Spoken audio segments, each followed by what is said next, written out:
گپ شپ پروگرام میں شاہنواز بلوچ آپ کو خوش آمدید کہتا ہے۔ ناظرین، جس طرح آپ نے دیکھا کہ 18 جون بلوچستان اسمبلی کا جو بجٹ پیش ہوا اور اس سے پہلے جس طرح کی ہنگامہ آرائی، توڑ پھوڑ، گالم گلوچ، دنکم پیل، جس طرح کے مناظر آپ نے دیکھے، یقیناً یہ بلوچستان کی 70 سال سے زائد تاریخ میں ہم نے اسمبلی اجلاس میں کبھی نہیں دیکھا، کسی سیشن میں نہیں دیکھا۔ لیکن اس سے قبل ہم نے جب پروگرام کیا تھا تو میں نے اور رشید نے یہی بات کہی تھی کہ اب تک بلوچستان اس حوالے سے، جس طرح نیشنل اسمبلی کا ہم نے ذکر کیا تھا تو بلوچستان کا ہم نے ذکر کیا کہ یہ دیگر صوبوں میں ہوا ہے، نیشنل اسمبلی میں ہوا ہے، لیکن بلوچستان میں یہ روایت نہیں کہ گالم گلوچ ہو، جوتے پھینکنے کا رواج ہو، لیکن ہم نے دیکھا کہ یہ ہوا، بدقسمتی سے ہوا۔ اب ہمارے یہاں پر جو سینئر اس وقت تجزیہ کار رشید بلوچ اور جلال نورزئی دونوں موجود ہیں، ان سے بات کرتے ہیں کہ اب یہ یہاں تک پہنچ گیا ہے اور اس کے اب کیا اثرات پڑیں گے۔ جی رشید، میں پہلے آپ کی طرف آؤں گا۔ ہم نے تو پہلے بھی اس پر ہم تجزیہ کیا تھا، لیکن میں اور آپ کتنے کانفیڈنٹ کے ساتھ یہ کہہ رہے تھے کہ بلوچستان میں اس طرح نہیں، کوئی بھی واقعہ رونما نہیں ہوگا، لیکن آپ نے دیکھا 18 جون کو آپ کس طرح یاد رکھا جائے گا 2021۔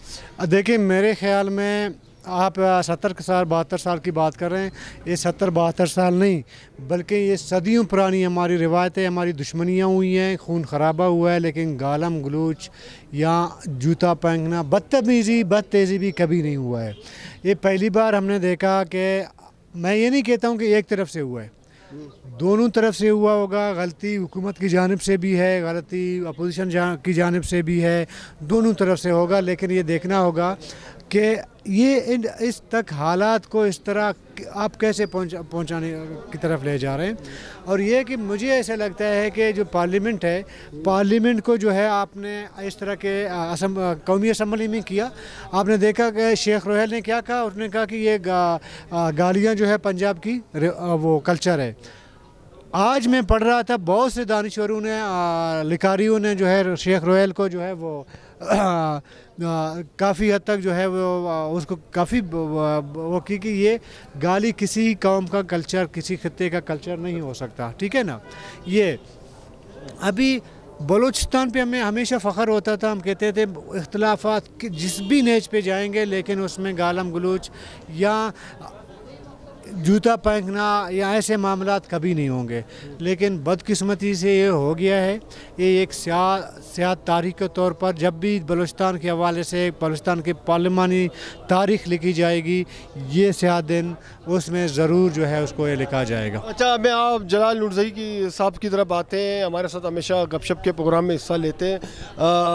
جلال، جس طرح یہ 18 جون کل کا یہ دن تھا تو ہم نے دیکھا کہ بہت ہی دنگام پیل پر جوتا پھینکا گیا، خواتین پر بھی تشدد کیا گیا، گملے پھینکے گئے، گرائے گئے، شیلنگ ہوئی، گیٹ توڑ کر اندر داخل ہونا۔ آپ اس کلچر کو آپ بلوچستان کا ایک امیج تھا، روایت، جس طرح رشید بات کریں، اب دیگر صوبوں میں کیا اب بلوچستان کی طرف سے کیا میسج کیا ہے؟ ہم تو بڑے روایتی کہتے ہیں کہ یہاں پر پختون بلوچ بہت زیادہ روایتی ہیں اس حوالے سے۔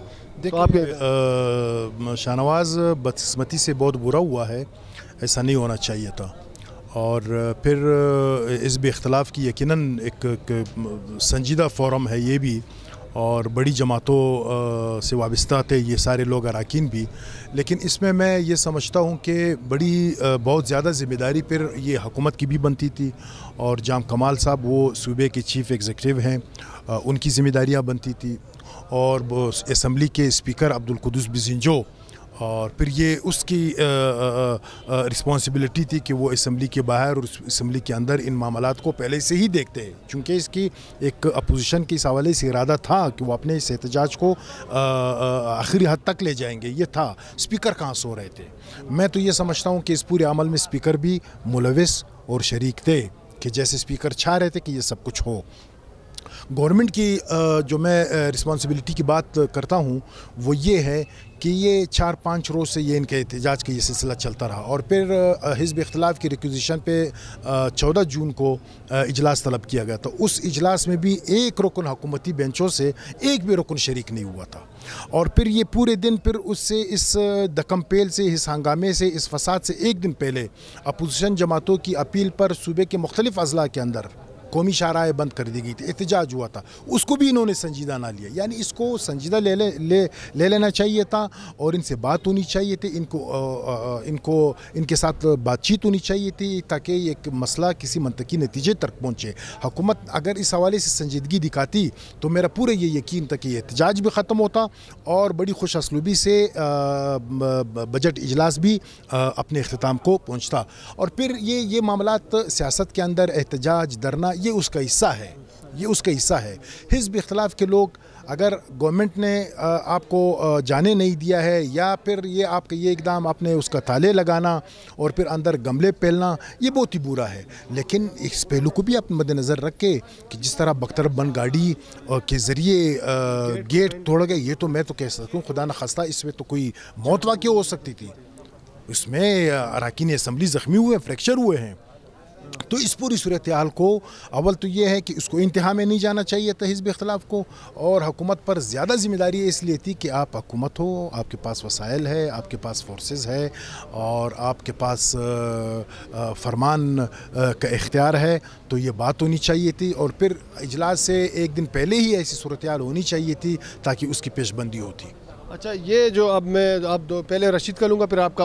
وزیر اعلیٰ بلوچستان نے جس طرح میڈیا میں بات کی تو ان کی باتوں سے ایک تاثر تو لیا کیا گیا کہ وہ کہہ رہے تھے کہ بلیک میلنگ میں ہم نہیں آئیں گے. یہ ایک بلیک میلنگ کا طریقہ کار تھا, ایک واردات تھی کہ ہمیں بلیک میلنگ کے ذریعے جو ہے دبایا جائے اور اپنے مطالبات تسلیم کرایا جائے. حالانکہ بات یہ بھی آ رہی ہے کہ وزیر اعلیٰ بلوچستان کی جانب سے فردن اپوزیشن کے ایک ارکان کو بھی فون گیا ہے کہ آپ آ جائیں, آپ سے بات کریں گے. تو اسی حوالے سے ہم رشید کا تجزیہ لیں گے. آپ نے میڈیا ٹاک کل بات چیت تو کی انہوں نے, ایک تو خود وزیر اعلیٰ نے کہا بلیک میلنگ میں نہیں آئیں گے. اب اس حوالے سے آپ کیا کہتے ہیں اور جو رابطے ہوئے ہیں اس حوالے سے آپ کے پاس کیا خبر ہے؟ دیکھیں میرے خیال میں جہاں تک سی ایم صاحب کے اس بات کا تعلق ہے کہ بلیک میل نہیں ہو رہا ہوں, بیسک مسئلہ کیوں پیدا ہوا؟ مسئلہ یہ پیدا ہوا کہ گزشتہ سال کی بجٹ میں یہ لوگ اپوزیشن کے ساتھ بیٹھ گئے تو کوئی 10-15 کروڑ انہوں نے اسکیمیں دی اپوزیشن کو. تو یہ توقع یہ کر رہے تھے کہ جب ہم نے اسکیمیں دی, حکومت والے توقع کر رہے تھے کہ ہم نے جب اسکیمیں دی تو شاید یہ کوئی ہنگامہ آرائی وغیرہ نہیں کریں گے. لیکن گزشتہ سال آپ نے دیکھا کہ پارلیمنٹ کے اندر ہنگامہ آرائی ہوئی, کاپیاں پاڑی گئیں, بکس پاڑے گئے وغیرہ ہوا. اس کے بعد میرا ذاتی خیال ہے کہ حکومت نے طے کر لیا ہے کہ ابھی جو 10-15 کروڑ ہم اسکیمیں ان کو دے رہے ہیں وہ بھی نہیں دیں گے, چونکہ احتجاج تو ویسے ہی کریں گے تو ہم کیوں دیں اس کو. تو پی ایس ڈی پی پہ جو وہ کورٹ گئے تھے اس کو بھی ڈیلے کروایا اپوزیشن کی جانب سے. یہ تمام میرے خیال میں ایک اندر کا فلسٹریشن تھا حکومت کا. انہوں نے طے کر لیا تھا کہ ہم اپوزیشن کی کوئی بھی اسکیم شامل نہیں کریں گے. پھر جواز کیا بتایا جا رہا ہے؟ پتہ ہے جواز یہ بتایا جا رہا ہے کہ چونکہ کسی آئین میں یہ نہیں لکھا کہ آپ جو ہے کوئی بھی اسکیم یا پروجیکٹ آپ کسی منتخب ایم پی ایم این اے کے ذریعے کروائیں.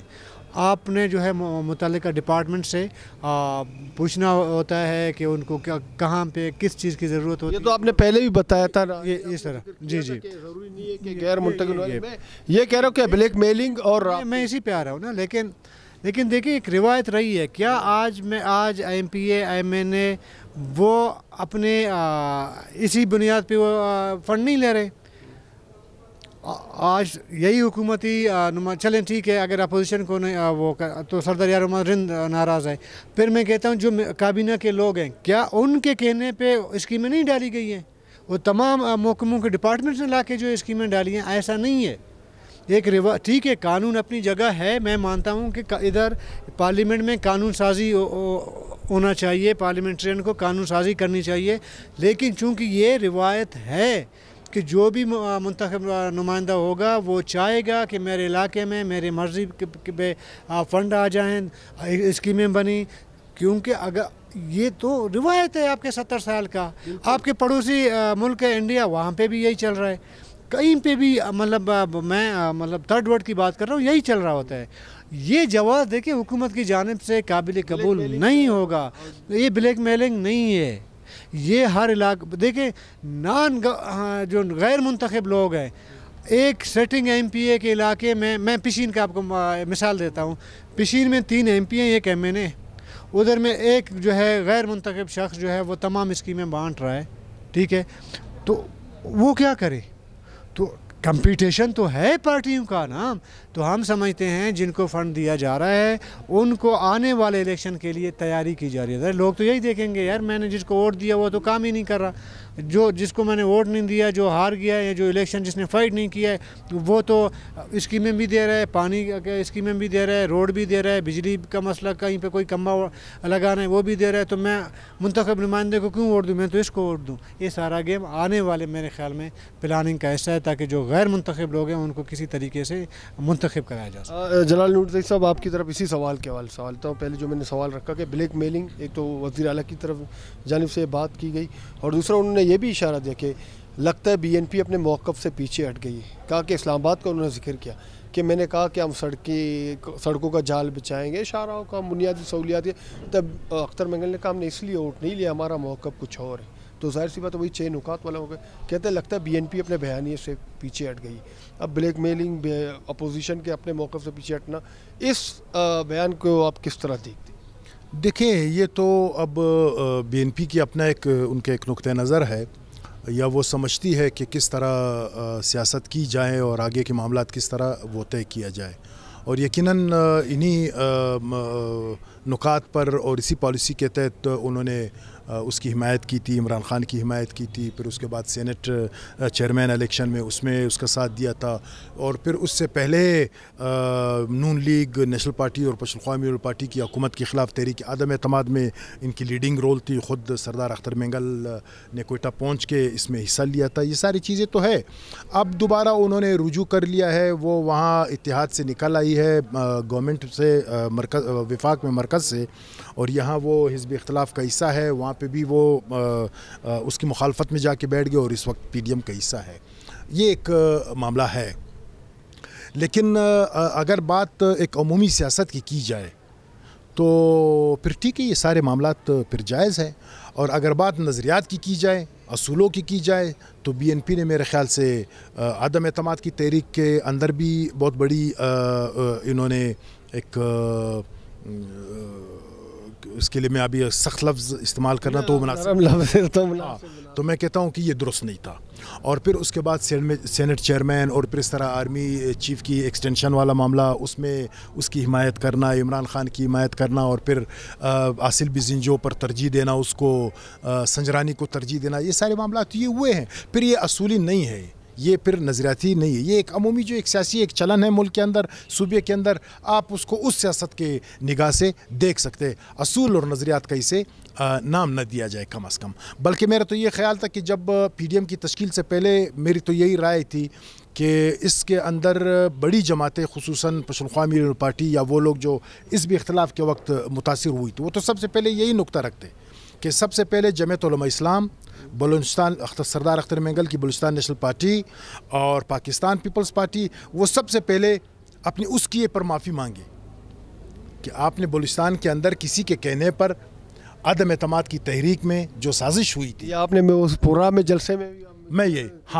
کہہ رہا ہوں کہ سب سے پہلے خصوصاً نیشنل پارٹی کو اور پشتونخوا میول پارٹی کو یہ پوچھنا چاہیے تھا, بی این پی سے بھی, جمعیت علماء اسلام سے بھی, پاکستان پیپلز پارٹی سے بھی, عوامی نیشنل پارٹی سے بھی, کہ سب سے پہلے آپ جواب دیں یا معافی مانگ لیں کہ میرا وہ عمل, وہ کرتوت وہ غلط ہے. پھر اس کے بعد آپ پی ڈی ایم میں آگے جاتے ہیں. تو اس سے کیا ہوتا ہے, اس سے ایک راستہ بند ہوتا. کل اگر پشتونخوا میول پارٹی یا نیشنل پارٹی کرتی ہے تو ان کے سامنے بھی پھر ایک روایت ہوتی ہے کہ نہیں, اگر ہم یہ کریں گے تو کل مجھ سے بھی کوئی پوچھے گا. بلکہ ماضی میں ان دونوں جماعتوں نے بھی کیا. اسلم رسانی کی حکومت کے خلاف پھر پشتونخوا میول پارٹی اور نیشنل پارٹی, ان دونوں جماعتوں نے کیا, حکومت میں نہیں تھی لیکن سب کچھ کیا. گورنر راج کو انہوں نے سپورٹ کیا. پھر یہ ہوا کہ انتخابات ہوئے, پھر اس کے بعد ایک سیناریو صوبے کے اندر سیاسی وہ چینج ہو گئی. تو میں کہتا ہوں کہ پھر اس رویے کو کم از کم اصول اور نظریات کا نام نہ دیا جائے. یہ ایک عام سیاسی چلن سے تعبیر کیا جا سکتا ہے. ارے اب کیا میسج کا جو میں نے کہا کہ اب میسج کیا گیا ہے بلوچستان کی طرف سے؟ اب دیکھیں میسج تو دیکھو, سیاست کے اندر تو ہمارے ملک میں پبلک کے اعصاب پر, لوگوں کے اعصاب پر ان چیزوں کا کوئی خاطر خواہ اثر ہوتا ہی نہیں. اگر ہوتا تو یہ سب کچھ نہ ہوتا. لیکن غلط ہوا, غلط ہوا. لیکن ایک چیز شاہ نواز اس میں نوٹ کرے کہ عبدالقدوس بزنجو اسپیکر بلوچستان اسمبلی اس معاملے میں اس کو لا تعلق نہیں ٹھہرایا جا سکتا ہے. اگر کئی انکوائری ہوتی ہے تو اس شخص کو بھی انکوائری میں شامل کیا جائے کہ آپ کے آنکھ کے نیچے, آپ کے ناک کے نیچے اور آپ کی موجودگی میں اور یہ سب کچھ تماشے ہوئے کیسے ہوئے. آخر میں کیا آپ میرے خیال میں یہ جو جلال کہہ رہے ہیں نا, جو واقعہ ہوا ہے, چونکہ اسمبلی کا ٹوٹیلٹی ہے وہ اسپیکر کے دار اختیار میں ہے, اس کے اتھارٹی میں ہے. اس کو جب چونکہ وزیر اعلیٰ بلوچستان نے کہا کہ میں ایک تحقیقاتی انہوں نے کیا ہے, ابھی تک کمیٹی جو بھی ہے وہ نہیں بنائے, لیکن اس میرے خیال میں اس تحقیقاتی کمیٹی کو اتنا وسیع ہونا چاہیے, اس میں اسپیکر, ڈپٹی اسپیکر, وزیر داخلہ, ان تمام جو ہے شخصیات ہیں ان کو بھی شامل کیا جائے. ایسا نہ ہو کہ جام کمال خان کے اپنے ساتھ بیٹھے ہوئے لوگ ہیں وہ کوئی ہو سکتے ہیں بلا واسطہ کوئی اس میں انوالومنٹ نہ ہو, لیکن بلا واسطہ اگر بھی ہو تب بھی جو اس کی انکوائری ہونی چاہیے. اور میرے خیال میں تھوڑا ایک بات میں کروں گا, اگر حکومت کی جانب سے, جن کی جلال بات کریں, لیکن اپوزیشن کی جانب سے ثنا بلوچ کو اس میں بڑا قصوروار سمجھتا ہوں, کیونکہ میں ادھر موجود تھا. اس میں ثنا بلوچ کو میں نے اپنی آنکھوں سے دیکھا کہ وہ لوگوں کو اکسا رہا تھا اور خود جا کے بالکل ایک کونے میں بیٹھے ہوئے تھے. آپ کو کسی بھی ویڈیو میں کہیں کسی تشدد جو بھی ہوا اس میں ثنا جو ہے آپ کو ثنا بلوچ نظر نہیں آئے گا. حالانکہ اسپیچز میں, ایف آئی آر درج کرانے میں, باقی تمام معاملات میں سب سے فرنٹ پہ سب سے پہلے ثنا بلوچ ہے. لیکن جب یہ معاملہ ہوا تو ان کو سنجیدگی کا مظاہرہ کم سے کم اس طرح نہیں اکسانا چاہیے تھا اپنے, کیونکہ ورکرز بھی تھے اس میں. یہی بات کہنا چاہتا ہوں. بہت شکریہ رشید بلوچ. جس طرح یہاں پر ہمارے سینئر تھے جلال نورزئی صاحب اور رشید بلوچ, انہوں نے تجزیہ کیا. میرا اپنا جو تجزیہ اس پہ کہ کسی دونوں طرف سے جو ہے دونوں قصوروار ہے, کیونکہ ایک تو حکومت نے معاملے کو بند گلی میں رکھ دیا, مذاکرات کے لیے اس نے کوئی دروازہ کھلا نہیں رکھا کہ ہم اپوزیشن کے ساتھ یہ 4 دنوں سے بیٹھے تھے احتجاج پر. ایک مطلب ضلعی آفیسران کے بجائے حکومتی وفد کو بھیجتے ہیں, وہاں بیٹھتے ہیں قبائلی معاہدین کے ذریعے, کیونکہ وہاں پر بھی قبائلی سربراہان موجود ہیں حکومت کے اندر, یہاں بھی. تو معاملہ درمیانہ راستہ اس کا نکل سکتا تھا, لیکن اپوزیشن کو بھی یہ رویہ نہیں اختیار کرنا چاہیے تھا کہ جوتا پھینکا جائے, خواتین پر گملے پھینکے جائے. دونوں طرف سے تشدد جو کیا گیا اور گالم گلوچ ہوئی. بہرحال اس کا جو میسج گیا ہے بلوچستان کی طرف سے بہت ہی منفی گیا ہے. یہ 18 جون 2021 کو سیاہ دن کے طور پر یاد کیا جائے گا بلوچستان کی تاریخ میں. شاہ نواز بلوچ کو پریس کلب سے اجازت دیجیے اگلے پروگرام تک کے لیے. ناظرین, ہمارے پروگرام اور تجزیوں پر اپنی آراء ضرور دیں, کمنٹ ضرور کریں اور ہمارے چینل کو سبسکرائب ضرور کریں. اللہ حافظ.